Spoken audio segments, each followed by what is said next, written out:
What is going on, everybody? Thank you for tuning in. A very special edition of Covering the Cage as we are joined live by our good friend Michael Chiesa here, Adam Hill, Heidi Fang. It is going to be a fun day. I'm very glad Mike's here. And first of all, how are you doing? Doing good, man. It's good to be out here on this rainy Las Vegas day. There was, altercation before you fought Kevin Lee at the press conference, and then the controversial way that the fight ended, obviously. Yeah. So that was your last fight. How much has that kind of ate at you as you've kind of gotten prepared to get in there again? The only thing that eats at me is I didn't get to showcase my skills and everything I had worked on. Aside from being in that precarious position that ultimately led to the bad referee intervention, I was having a decent fight. I dropped him and put him on his butt.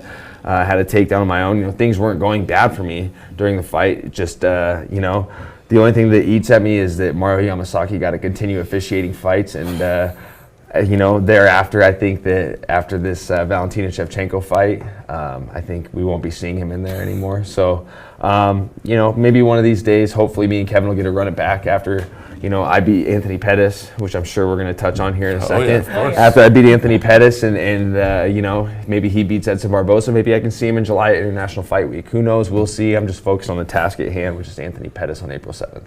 And so speaking of Anthony Pettis, we have that fight, UFC 223 coming up, Brooklyn, April 7th.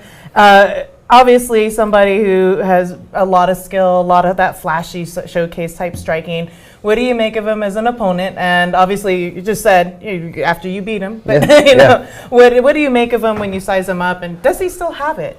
That's the question right there. Everybody thinks Anthony doesn't have it anymore, and I'm not one to believe that. This is a guy that has fought the top of the heap his whole career, and he might be on a 2-5 skid in his last 7 fights, but let's look at who he's fought.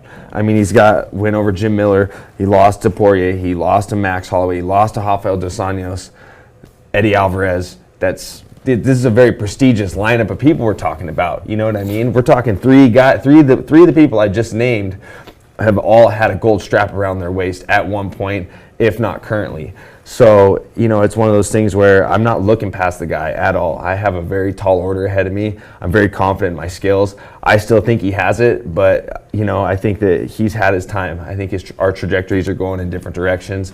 I admire him as an athlete. He's a guy I watch coming up, but he's not beating me on April 7th. Just being me, if I was a fighter, which is obviously never going to happen and never would, I would look at it and say, you know what, that's a guy with a name that I think is on a bit of a decline. Yeah. That's why I want that guy. I mean, is that part of the thought process of, I can, whatever he did have or does still have, I can take that by beating him, and that's why I want this fight. I'll always acknowledge his skill. You know what I mean? He's got a phenomenal skill set, very technical, talented fighter, but it's not going to be enough to beat me. You know what I mean? And I think that, he, like I said, he's had his time, and I haven't had mine yet, and I really believe that a world championship is in my destiny. I know I'm going to be a lightweight champion, and it's going to be in the UFC, and, this is just part of the process, is getting past Anthony Pettis.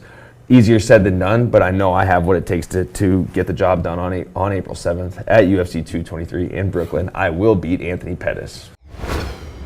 So with the main event, if you had to pick right now which of those two guys are going to take home the strap, how would you break that fight down? Well, I'll give you my professional opinion. Khabib the Eagle Nurmagomedov with the unparalleled, unheralded 25-0 record, multiple titles in Sambo. You got Tony El Kukui Ferguson, who's on the longest win streak in the UFC right now. Tough 13 champion at welterweight, back down at lightweight. Tony has more weapons. Tony has way more ways he can win this fight with his knees, his elbows, his kicks, his striking, his submissions, his back game, his top game. Tony, to me, is the more well-rounded fighter, but Khabib has the equalizer with the wrestling, with the pressure. I see Khabib winning a decision, but it's not going to be an easy one. I mean, he's going to get the takedowns, but he's going to get beat up for it. He's going to have to pay for it. He's going to get elbowed on the bottom, or on top. He's going to be doing his top pressure, his ground and pound, but Tony's wicked with the elbows. He stays busy on the bottom. I see Khabib winning a split decision 3-2. And then he fights who?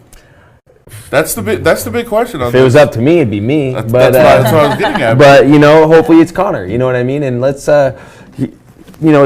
Conor's got to fight again. He's got to fight this guy so we can just get him out of there. You know what I mean? He's a phenomenal fighter. 2-division champion, but the inactivity is killing the sport.